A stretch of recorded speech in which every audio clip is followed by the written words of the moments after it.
if you feel restricted, turn into your backswing, let's have a look at a few flexibility and mobility issues that might be limiting your backswing.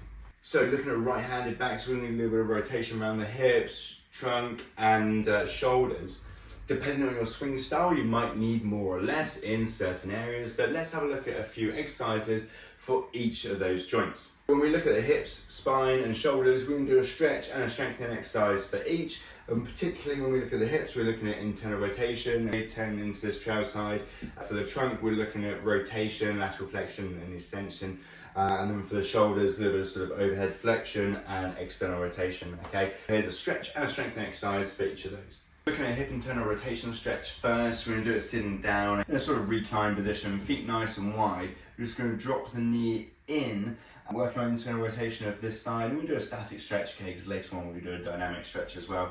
A static stretch, hold in a position, okay, for a given time. Feel this one around the hip, hopefully not around the knee. If you do, try and change position, but otherwise allowing the foot ankle to roll inwards, okay, not twisting, lifting your bum cheek off the ground, okay. Dropping the knee inwards, just holding this position here, okay, aiming to get the knee towards the ground. It might not look anything like this to begin with, okay, but making sure we're feeling this around the hip, and then swap into the other side, doing both sides, but particularly for right-handed golfer, it'll be your right side hip internal rotation for that backswing side. Next up, we're going to do a strength exercise for hip internal rotation. I'm going to use a really light band. I've just raised myself up onto a couple of blocks here because ideally you want your feet off the ground.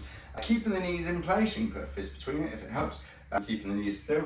Rotating basically feet outwards, which is internal rotation at the hips. Just moving into and out of position. Nice controlled movement. If this is too difficult with a light band, you can simply do it without the band at all to begin with, working on as much range of motion as you can. Next up, we're going to do trunk rotation, and again a static stretch to start us off when we're laying down. This kind of is a bit of a spine rotation, also a bit of hip glute stretch too. You're going to pop onto your back, okay, raise one knee up, pull it over the body down towards the ground. This other arm, if you can, keep your shoulder down and arm out to the side. If you bring your knee up, you might feel a bit more around the hip. If you pull it down over the side, then you might get a little bit more rotation around the trunk. But the idea is to keep the shoulder down towards the ground and feeling this way, somewhere across this top side here. And just getting a few deep breaths in this static stretch position. Obviously performing the same the other side. Knee over the body, pull the knee down, shoulder down. It might look something like this to begin with, but otherwise trying to keep that shoulder down and then knee down towards the ground. Stretching all the way down this side of the trunk, again just holding this position in a static stretch. Next up, looking at lateral flexion. I'm going to tie it in with a hip flexor stretch, which can help with a bit more hip and mobility as well. Kind of cheeky 2 for 1 there. In this hip flexor stretch position, big step forwards, feeling the stretch high up on this back leg. I'm just going to reach up and lean over the top. Using the golf club for a bit of balance, or you can use something to the side just to get into that side lateral flexion a little bit more, compared to if you're not using anything, it can be a little bit more wobbly. But otherwise, static stretch again, so just holding this position, feeling this one, anywhere down the side here, but also hopefully front of the hip in the hip flexor too. For extension and flexion, again, we're going to do a cat dog exercise. So this gets flexion and extension, but good also awareness of where the spine is. On hands and knees, pushing your back up, tuck your chin into that flexion, and then arching and looking up. And moving from one position to the other with this one. We're working on flexion and extension of the whole spine. So just again, like I said, moving into and out of that position, so that's more of a dynamic stretch compared to a static stretch hold. And just nice and smoothly, so not over forcing that one, nice and smooth from one to the other position. So we're going to do a side plank to strengthen around the core. We're just going to do a static hold. There's many other progressions and regressions you can do, which can be better at times, but to make it simple, keep it simple to begin with, just a nice simple side plank. So that's elbow below shoulder, feet stacked on top, and then bridging the hips up. So hips forward, shoulder back, holding this position here. Now if you're struggling with 20 to 30 seconds, then maybe going from a bridge from a knee position to begin with can be a good place to start and build it up to a full side plank. But otherwise, side plank, aiming for at least 20-30 seconds on each side. Next up, for extension strength, okay, we're going to do a cobra. This also ties in with a bit more external rotation around the shoulders as well, which is coming up next. Again, a bit of a 2 for 1, but this time we're going to lay onto our front and bring our hands up by our side, and we're trying to lift our arms and chest up off the ground.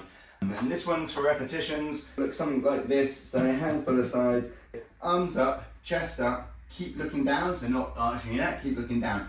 In this position, you're thinking about pinching your shoulder blades back together to work all across the back, working on that good extension through the spine as well. Now if you feel it a bit more in the lower back, make sure bum squeeze and focus on lifting the chest up. And just a little pause at the top, and then back down, relax, and then repeat and go again. Keeping the feet, keeping the legs on the floor, it's just that chest coming up off the floor. Coming onto the shoulders then, mentioned flexion or overhead range of motion. I'm going to do a child pose with our hands onto a bench. So this is hands onto the bench, kind of like fingers, thumbs up on this one, and then head down between your arms, dropping your chest down towards the ground. Now holding this position, this is a static stretch, feeling this one mostly down the lats. Now you can change hand position to maybe feel it a little bit more, or do one at a time if you're not quite feeling it in the right place. Sinking down towards the ground, working on that overhead range of motion. Similarly, to help get into this external rotation position, often people can be maybe a little bit tight across the pecs. We can do a chest stretch, hand up against the wall, about head height or shoulder height at least, step forwards and turn away, okay? Feeling this one down the front of the shoulder and towards the chest into the pec, okay? Holding this position, again, a few deep breaths, nice and relaxed position, just a mild sort of discomfort on this stretch and performing that on both sides. To tie all those together, we're going to be on our feet for these more dynamic stretches. I'm going to go through 3 dynamic exercises and 3 exercises using a resistance band to kind of tie all the exercises in, make them more applicable to a golf swing compared to lying and rolling around on the ground. First up, we're going to have a look at hips. So we're going to have a look at hip rotation, toes straight ahead in this sort of shoulder width stance. We're just going to turn from one side to the other, not allowing the feet to flare out, so we'll make it difficult for ourselves. Aiming to get the pelvis pointing this way and then turning the other way, pelvis pointing this way, and just moving into and out of position, working on that hip internal rotation. And then we can perform a resisted hip internal rotation, so we can wrap a fairly light resistance band around us, okay, for this one, and just aim to get through onto this side here, which would be the trail side for a right-handed golfer, turning the hips through and then back down, this time resisted through the resistance band, just moving into and out of position. Hopefully feeling this one somewhere in the hip as we're loading into this side. Next up, we're going to do an A stretch, okay, so this is somewhat of a golf position, 7-iron golf position, left hand on right knee, turning back, following your hand with your eyes, looking to turn the shoulders, shoulders pointing down towards the ground. Holding the knee just so we don't get too much hips, really trying to isolate a bit more spine mobility, a bit of shoulder mobility on that one, and then performing the same on this side, and just allowing a bit of freedom, following your hand with your eyes with that one. Moving into and out of position. You can do a similar sort of thing with a resistance band. This time we can make back swings. If I'm making a right-handed backswing, the band's going to be under my left foot, grabbing hold of the band, turning back, aiming to get shoulder down, pointing down towards the ground, and then back. So turn back and then down, okay? Repetitions of that one, and then for good practice, doing it on both sides, and it only needs to be sort of light to medium light resistance band.